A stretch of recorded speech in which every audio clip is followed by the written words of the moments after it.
it usually takes her a week. She got the last 3 pages done in like 3 days. Oh. And there is no inconsistency in the quality of artwork. So she did a really phenomenal job. And then our letterer, Joel Saavedra, he also is from Argentina. And this kid has just so much spirit and so much desire to, bring his craft to the next level. And a lot of people, they don't understand how important lettering is to a book, because where you put every word balloon is essential. So, yes. And he's learning a lot by working with us. And he's just really easy to work with. I've talked to him a few times on the phone, just really great guy. And then there's our editor, and he's based in Georgia, and he's worked in the comic book industry for over 30 years. Right. He actually edited the first appearance of Wolverine from the X-Men. I see. Well, so they're like five major people who are working on this. Yeah, but Dave is actually, David Anthony Kraft, my editor, he's actually the co-writer of the series as well.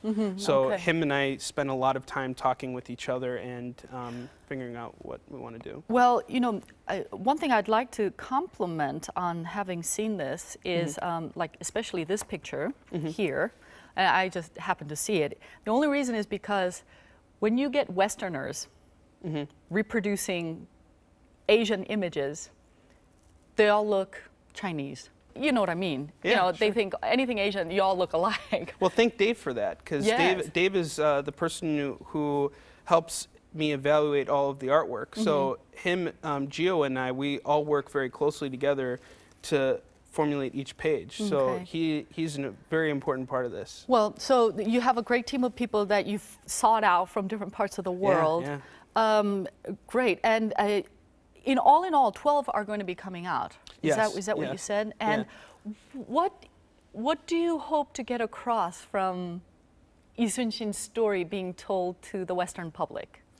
Well, the story is a great example of what a true leader is. And I think that Americans have a real desire to learn different leadership styles and methods. And Soonchunyang was a very successful leader. Well, what was one of the things that was so drawing about him? I mean, he has a lot of fantastic quotes. He's such a, an ideal, like you said, a leader, and he's such an icon for us. Soonchunyang, he's sort of the person in Korea as for battles, So what is one of his major things about him that you'd like to teach other people? Well, it was his character, actually. That's what our whole story is sort of focusing on, is the human side of Soonchunyang. And we explore all of his good sides, and we also kind of look into the qualities of him that made him more human. And a lot of this stuff is sort of our take on it, but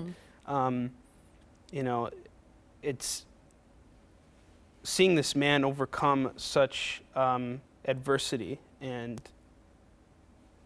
so much like tragedy that despite everything that is thrown at this guy, he is still unchangeable. He is still a hero to the people of Korea. And he keeps his integrity. He's not very politically swayed, is he? No, he wasn't. Not while he was alive, at least. Well, you said in an interview, Soonchunyang is a true hero who gives us hope. What kind of hope?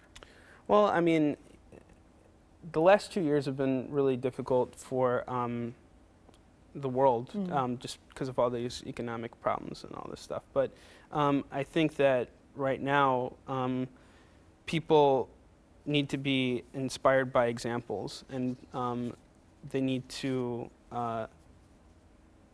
be led by people who have a desire to do things that are going to make the world a better place. And I think Soonchunyang is someone who, he actually existed and actually did this. And right now, we live in a time when everybody thinks everything is impossible. Well, he was somebody who proved that nothing is impossible.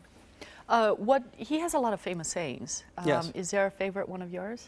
Well, my favorite one is when he said during the Battle of Myeongnang, and he was outnumbered. He had 13 ships, and the Japanese had 133, and they had another few hundred ships behind that. So he was grossly outnumbered, and you can only imagine how afraid everybody was. I mean, like 13 ships. He had maybe, I don't know how many men he had, but probably around like 1,000. The Japanese had like well over 18,000 men, and he said, he looked at his men and he said, those who seek death shall live, and those who seek life shall die. And that that inspired all of them to fight, and they won this battle. Okay. So. And tell us about the turtle ship. Well, the turtle ship was,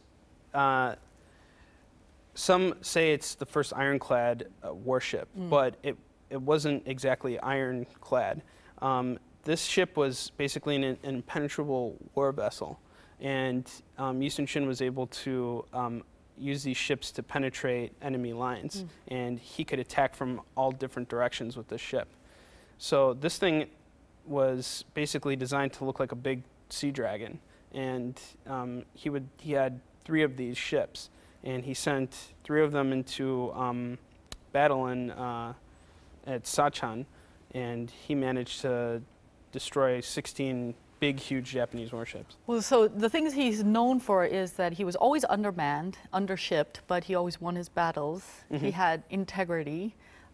He was had great character, great strategist, great tactician. Anything wrong with him? I mean, he's one of our greatest heroes, and but is it because do we consider him such a great hero because he just won all these battles for us? No, I definitely think that it's his character that made him such a great hero. He never had a desire to go to war.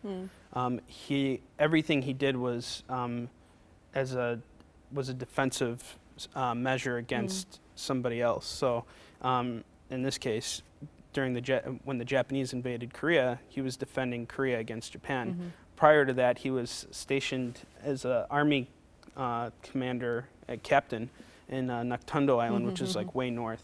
And he was also he had a very defensive mindset. Okay, all right. Well, much success to you. Thank you for being with us. It's my pleasure. Thank you for having me. Very interesting. Well, you can learn more about our producer and writer of the comic book, Yi Sun-shin, Onrie Kompan, on our Arirang website, and learn also more about the General Admiral Yi Sun-shin. Thank you for being with us. We'll see you next time. Bye-bye.